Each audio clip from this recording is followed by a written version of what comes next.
This is the Bob Cordaro Show on TV. They fought for us, now he'll fight for you. The pursuit of justice and liberty. It's the Bob Cordaro Show on TV. And now, Bob Cordaro. Well, great good morning, everyone. We've been doing interviews with CBD Intact and Dr. Mark Albert. And I am fascinated by this subject. I've been using the product and I love it. We have him here today. You were our guest Power Player of the Week last week. And one of the things that intrigued me the most, Dr. Albert, was the system I'd never even heard of. Could you explain that to the audience? There's actually, I think, a lot of physicians who don't even know about this system because it was only discovered in 1990. So it's only been around for like 33 years. It was discovered by an Israeli scientist who was investigating cannabis, and he discovered an entirely new system in the human body, which he named the endocannabinoid system. Now, the reason this is important is, okay, look, you have to, let's compare it to the other systems in the body. You have the cardiovascular system. Mm-hmm. Your heart, which we do everything in our power to try to help by taking all these supplements and all these things. We're lowering our cholesterol for our heart. You have your respiratory system. They take all these systems so we could try to breathe better. You have your skeletal system. People take all these creams and all these medicines so that their skeletal system works better. You have your GI system where people are taking all these medicines to help their GI system. But people don't know that you also have an endocannabinoid system, and they're taking nothing Easy to satisfy for you to say. Yeah, I know. That may be part of the reason. They better come up with a jazzier name. Yeah, I know. But endocannabinoid.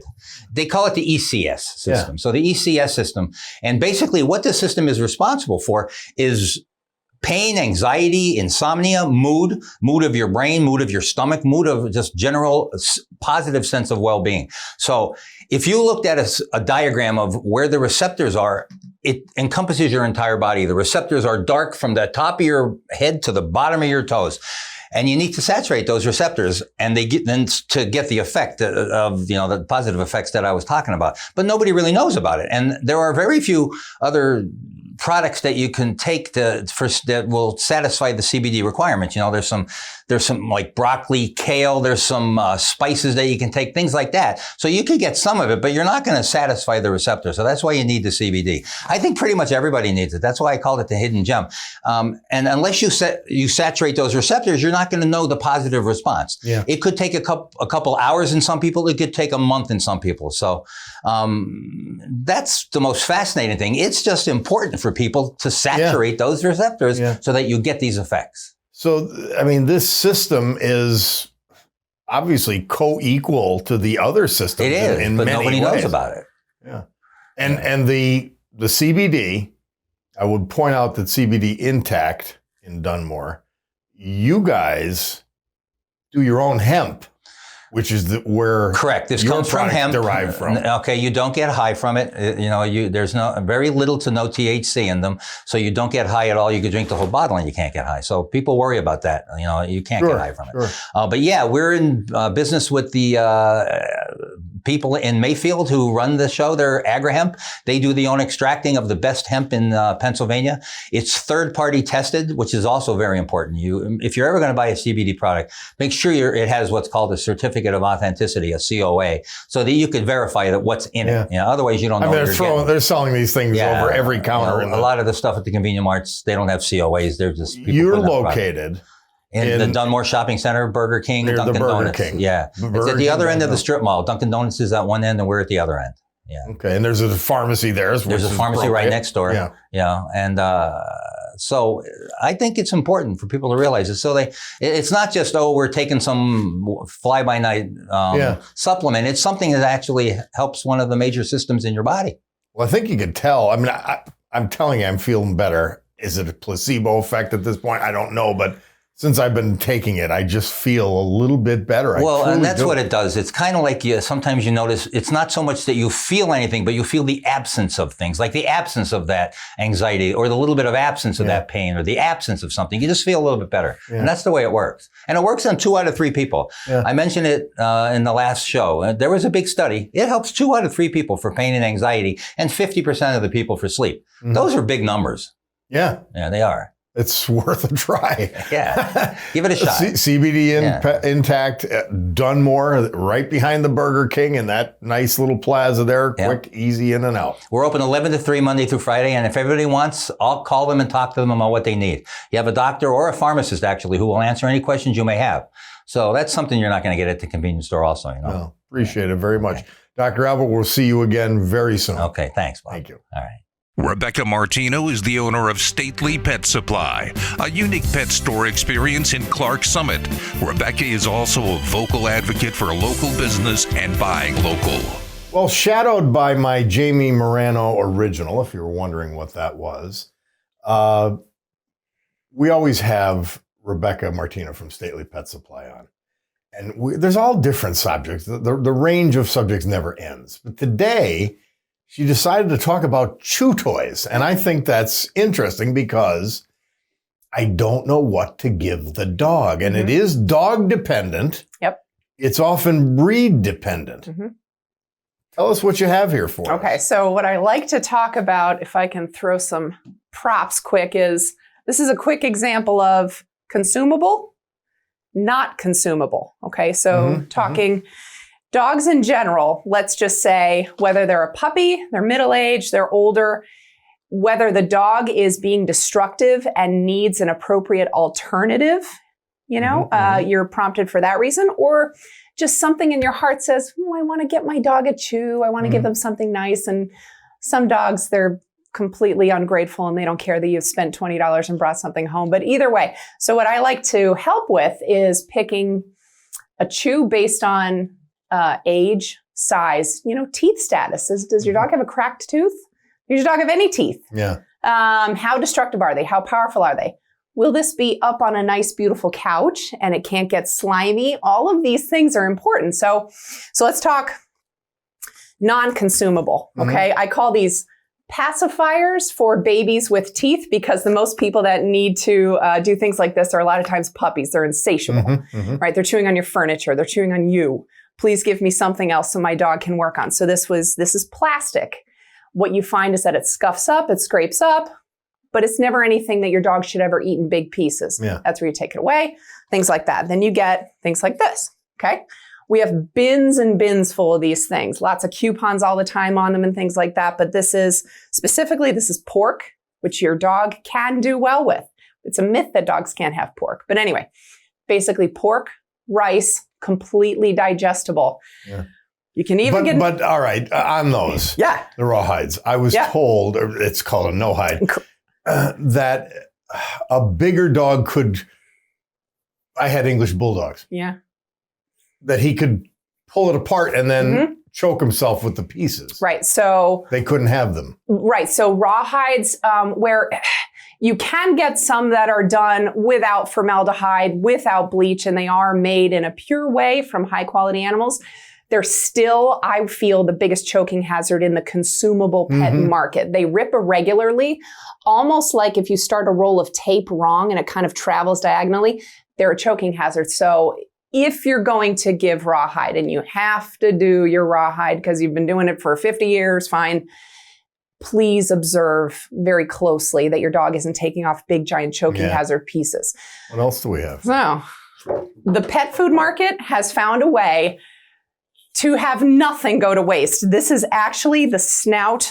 I guess it's this way. Maybe snout. It's this way. It's a cow snout. Cow snout. This is cow. You will see everything in my store from duck heads, spliced up quails, beef snouts, pig snouts. Is it different ears. than the rawhide? It is. Different consistency. It is because it has a thicker crunch to it. So it's a much safer chew. So basically, in general, when you're choosing for your dog a chew,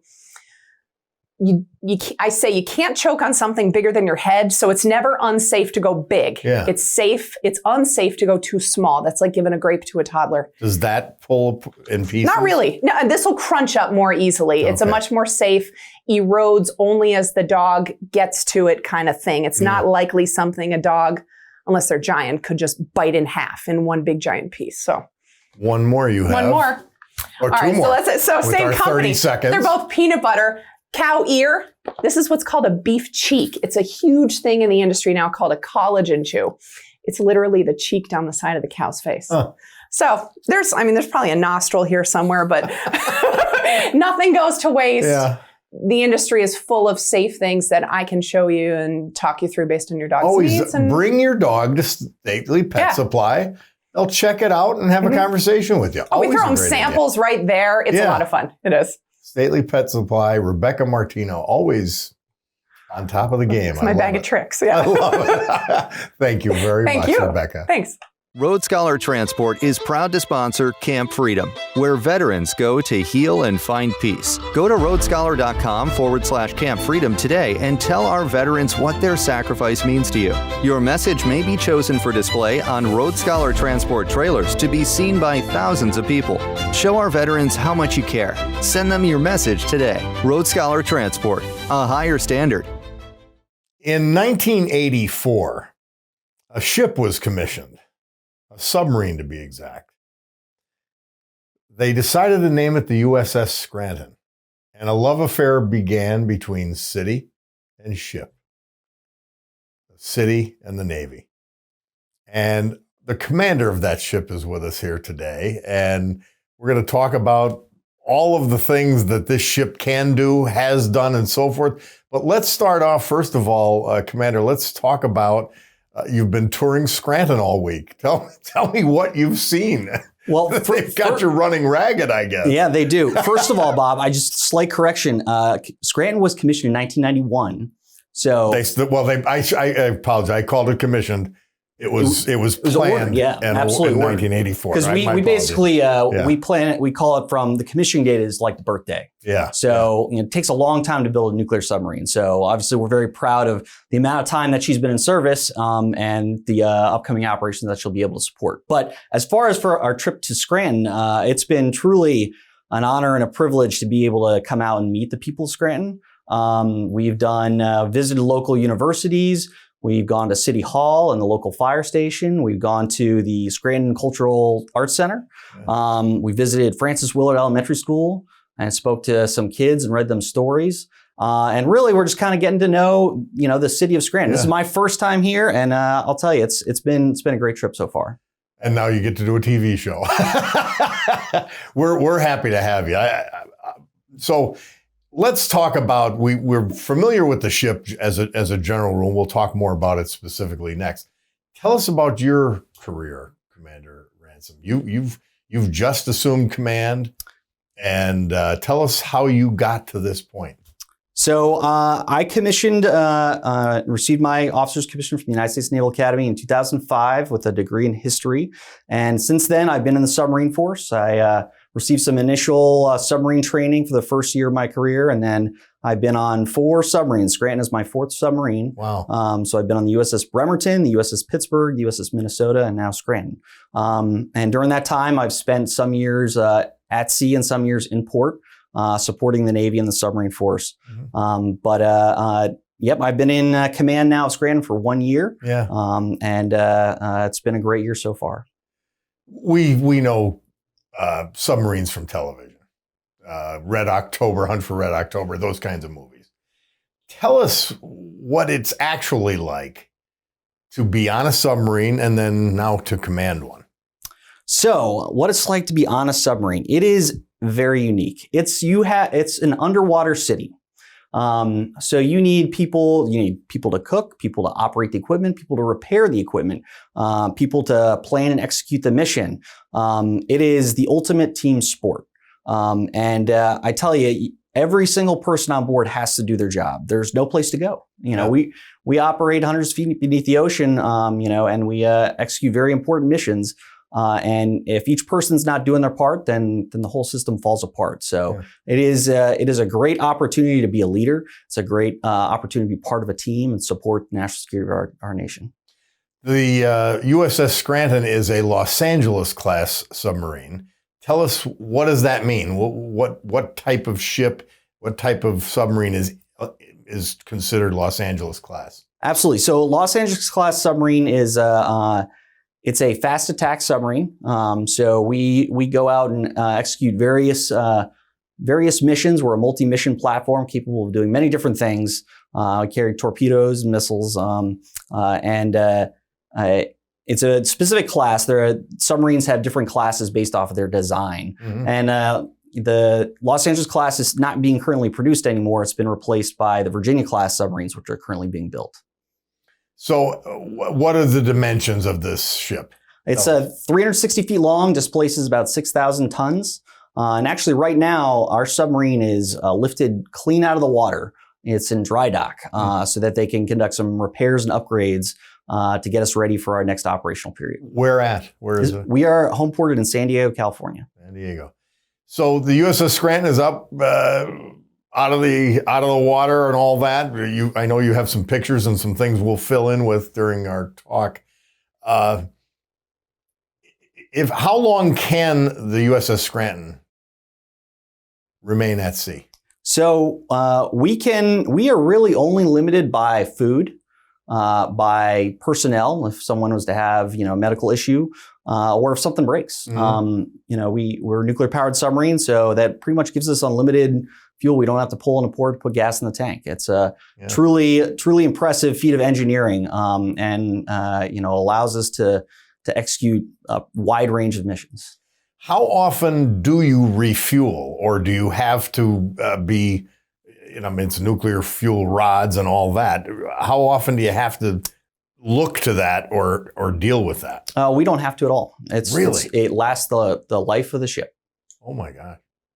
And what fuel you have is on the ship for that entire time. Correct. And as I said, it's, being able to feed the crew is actually, the limit. And the crew endurance is important because, there are long days and there's, tense moments and there's, the crew can't stay out indefinitely, just like any frontline troops can't stay out on the front line. Yeah. So that's kind of our limiting factor there. What is a typical deployment, if there is such a thing, or at least give us the components of a deployment?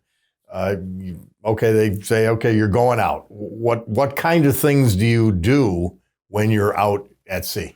Well, we train a lot. We prepare to fight any casualties that are on board. That's a fire or flooding or some issues with some of the systems aboard the ship. We train and prepare for our missions. That's a very large component of what we do. And we execute important missions for the country. So, will you go, will you do a circumference of the Earth? Will you typically serve in a region, say just the Pacific, the near Pacific, the far Pacific? What kind of things do you generally do? We will do what the country needs us to do. And there's a wide range of options. There have been submarines that have circumnavigated the globe before. There are submarines that have gone up to the North Pole before. And it depends on what is needed from us at that moment. And it changes. What we do is important, and the operational commander needs us there.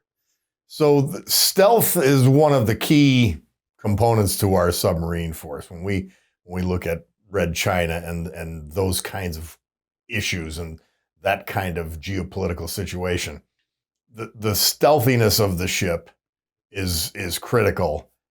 How fast is it? How long would it take you to get to Hawaii? How long would it take you to get to the South China Sea? It'll take a couple days to get to Hawaii from San Diego. We can go 20 knots faster. It's a very capable submarine. So even though it's 32 years old, Scranton is a it's a wonder, technological wonder, and takes a lot of really smart people to operate it. Yeah. A lot of training and preparation to make sure we can do it. But like I said, the team, the crew working together is the most important part. And that's kind of what we value in the submarine force is the camaraderie, the closeness, the ability to, overcome large obstacles that, are very unique to us. They're really only a submariner understands. Yeah. We take pride in our heritage as submariners, dating back from, the 1900s when we first started developing the submarine force. But it's truly remarkable seeing a team coming from all over the country, all different backgrounds, and then learning how to operate and in one of the most dangerous environments. We're not meant to be hundreds of feet beneath the ocean, but we do it, and we do it as professionals, and we do it right. That's something that I think is maybe a misunderstanding. People think that submarines can go to the bottom of the ocean and that they're commonly down there. That's not actually accurate, is it? Some submarines can. Our submarines are warships, though. So, excuse me. We can go deeper than 500 feet, but we go where we need to go. Yeah. That's really, it depends on what we need to do. So, when in a theoretical superpower confrontation, the submarines are our chip. They are our advantage. And I'm guessing you would consider the Los Angeles class and the USS Scranton as one of those types of ships, one of those change makers. Yes. I mean, we are, as a naval force, invested in the submarine force. It's a pretty key component of what we do. And, the United States is a maritime nation. 90% of, commerce travels on the high seas. And it's important that, we play a critical role in the defense of our nation or national interest that way. How many I'm going to go back a little bit, and you I'm sure you're aware of the history. I'm friends with a lot of Naval Academy grads. In the old days, it was said that Admiral Rickover, the founder of the nuclear fleet, interviewed every single person that got into one of those boats. That is true. In fact, we continue that tradition with the director of the Naval Nuclear Propulsion Program today. And it shows the high standards that we maintain as a program, in the submarine force to make sure that the right people are leading our sailors and are ready to respond as required. The range of skills you require for that ship and the special type of character that you need to be on that ship, given all the contingencies, that's got to be something that then you have to take a look at as you look at your crew. Absolutely. And as I said, everyone's different. So they're coming in with different backgrounds, different experiences. And one of the things we take pride on in submarine forces is training our shipmates, because you're counting on the person next to you to do their job. Mm-hmm. They need to respond. And we have a pretty strict training and qualification, requirements that we have to follow to make sure that individual is ready, for whatever he's supposed to do, whether that's cooking in the galley or that's operating the torpedo tubes. Mm-hmm. Now, we're familiar with sea lanes that are commonly used on the surface of the ocean. Are there similar sea lanes beneath the surface? We make sure that we don't, run into other submarines. It's a very, very safe, well organized, structure. It's very. I can't say that there's submarine lanes in the certain sense of a highway. Yeah. But we know where we're supposed to go and how we're supposed to get there. A lot of us grew up of a certain age. Voyage to the Bottom of the Sea was a show, and you could see out front windows of this submarine. I know that is not the case. So really, you're going by feel and by equipment and by sonar and all of that. Correct. Maneuvering everywhere you go. Correct. So sound navigation and ranging helps us listen And that's really our eyes, is our ability to listen and figure out where things are around. And then we do have the periscopes that we can use when we come up. Are they only used? They're not used subsurface. They're only used above the surface. They will go up above the surface while the rest of the submarine is below the surface. But I've got you for all these questions now. So these are great questions, and honestly, we have a great submarine force museum in Groton, Connecticut, so just a couple hours away, that has the first nuclear powered submarine ever built, the Nautilus. And you can go and tour the museum and look at a periscope. And it's a really good experience for the public to understand kind of what we do. Yeah. Tell us about your Naval Academy years. Were you on a track to become a submariner, or is that something that they chose you for, or that a combination of both? Good question. I actually initially chose to be a pilot. And I started some introductory flight training and pretty much determined that wasn't for me, because I really wanted to work with a team, closely with the team. Mm-hmm. And in my experience as a midshipman at the Naval Academy, the best part was when I was on a submarine, USS Philadelphia, believe it or not. I rode the USS Philadelphia as a second class midshipman, and you could see that the officers had to exercise small unit leadership. They had to work with their sailors. They had to fix problems. They had to find solutions. And pilots have, those guys are absolutely incredible what they can do. But I kind of determined in my senior year that I really wanted to be part of a team like on the submarine force, where I have to rely on that guy next to me right now. So it was pretty important game changer for me, and I haven't looked back since. How old are you? I'm 40. You look younger than that. That's good. That's a good thing. You would think being on all these submarines would have aged you. Yeah, no, they have. I've gotten some gray hairs from my time. I'll bet. As you were preparing to become a submariner, what is different than your impressions coming into it? As you were evolving into that field, what changed, if anything? What changed in my impression of the submarine force? Well, in what you were going to do or what it would be like? Or has it been pretty much as you expected? I mean, you mature very quickly. As a junior officer, when you first show up, you have to learn. First year on board, you're learning about the submarine and how to operate it. But after that, once you learn how to do it, you quickly recognize that you are supposed to find and fix problems, and you're supposed to, plan out the mission or prepare the training, and ensure your team is ready to go. And that sounds simple, but it is very, very hard to do. I mean, we have problems everywhere, but one thing we take pride in the submarine force is continually improving.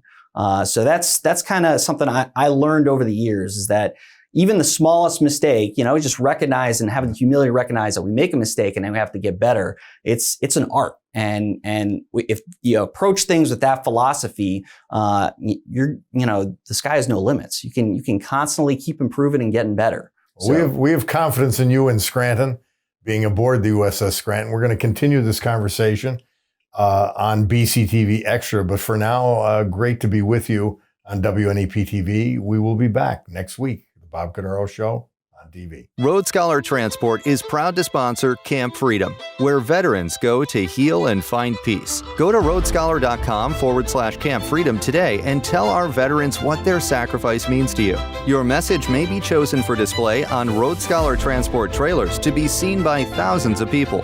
Show our veterans how much you care. Send them your message today. Road Scholar Transport, a higher standard.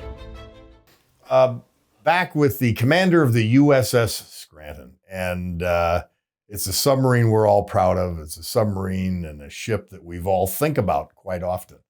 I don't know. I mean, maybe after this trip, you'll feel what we feel for you, which is it's an immense pride that we have this ship that is world class, and it represents all of us in Scranton. No, that's a great point. That's why we're here in the city of Scranton, is to meet the people and, understand that we have a lot of shared tradition, shared heritage, And although we're out in San Diego, we are representing everyone here. So it is an honor to do that and be out here. Tell us the state of today's Navy. It seems, we're short on ships, understood, but it seems like everybody's well trained, they are well equipped, and they are ready for very difficult missions that may lie ahead. We are the world's best Navy, and we are professionals. That's what we do. That's part of my command philosophy is professionalism. I mean, when you think about a professional athlete, they're never satisfied with where they're at. They always want to get better because they've got competitors out there. And we on Scranton and in the Navy are professionals. We treat each other as professionals, but we're constantly striving for improvement. And I think that's an important characteristic, to continue to help us get ready for the future, whatever that may hold. There's not a lot of room for error on this ship and on the places that you sail. That constant training and that concept, there's not room for error here. Has got to be a big part of what everybody in the culture on that ship. It is a high consequence environment, but our sailors are very, very well trained, and they're constantly learning, and that's why training is at the heart of everything that we do, because we deal with complex systems, and we operate hundreds of feet beneath the ocean, but being prepared helps us respond to any contingency, any casualty, and accomplish really any mission that we're tasked to do. But it does require a lot of hard work and preparation. How big is the crew of the USS Scranton? We're 140. 140. All within that 360-foot long tube. Yes, and months at a time. You get to know your shipmates very, very well. And I mean, we pass the time, watching movies, playing cribbage. Cribbage is it's a very popular sport. It's a tradition in the submarine force, and we find stuff to do. But I'll tell you, with all the requirements, we stay busy. We stay busy so we can be ready. Yeah. I mean, how do you get in a mindset where you're ready for the worst conceivable situations, and yet there's a mundane portion to what you do, but you could go from 0 to 1,000,000 miles an hour in a fraction of a second? What's the mental preparedness to confront that kind of difference in a moment? That's a good question. I think a lot of it comes down to effective communication, between leaders and the crew. So I have a number of leaders that helped execute my vision, my philosophy, and helping to prepare them by communicating what is possible, what is likely, what we need to be ready for. Helps people think about what could be coming. But ultimately, there's all the training in the world. You're going to learn when you're in the moment. But we have to be as ready as possible for that event when it comes. So it's difficult to answer that question, straight up about how you can help sailors and help myself think about what would happen if we had a major casualty or an event that we had to respond to in the world. But that's why training is so important to what we do, so that we can get to that next level when we're asked to do so. Now, the Los Angeles class fast attack sub, I guess, is that the category? Correct. What are you expected to attack? You're expected, that's, again, among the things you have to deal with and be prepared for.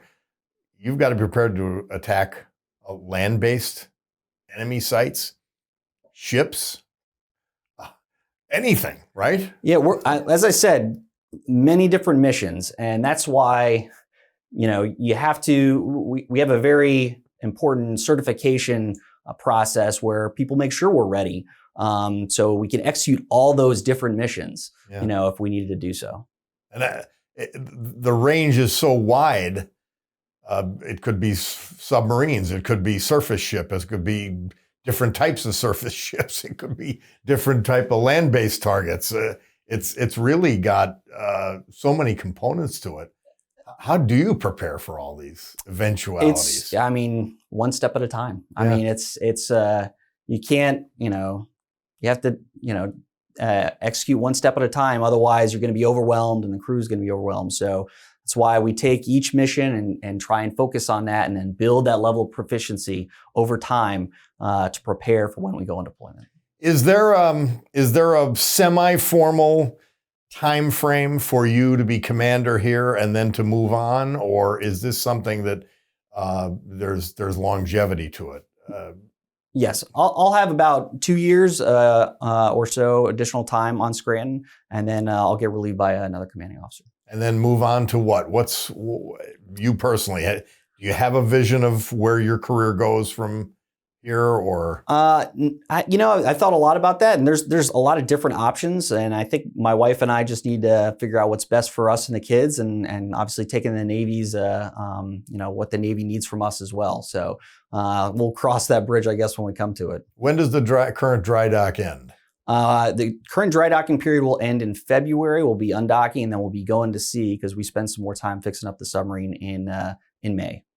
In May, next May. Correct. So we'll be thinking we're that much safer in May of next year. Commander, we appreciate you being with us, stopping by in the midst of your crazy schedule here in town, and we're honored to have you there. And please let everyone know on the ship we are behind you, and we love that you represent us. Thank you for your support. It's proud to represent the city of Scranton. Thank you, Commander. Road Scholar Transport is proud to sponsor Camp Freedom, where veterans go to heal and find peace. Go to roadscholar.com/Camp Freedom today and tell our veterans what their sacrifice means to you. Your message may be chosen for display on Road Scholar Transport trailers to be seen by thousands of people. Show our veterans how much you care. Send them your message today. Road Scholar Transport, a higher standard. You've got an appointment every Sunday morning at 11:30 right here on WNEP TV. They fought for us, now he'll fight for you. The pursuit of justice and liberty. It's the Bob Cordaro Show on TV.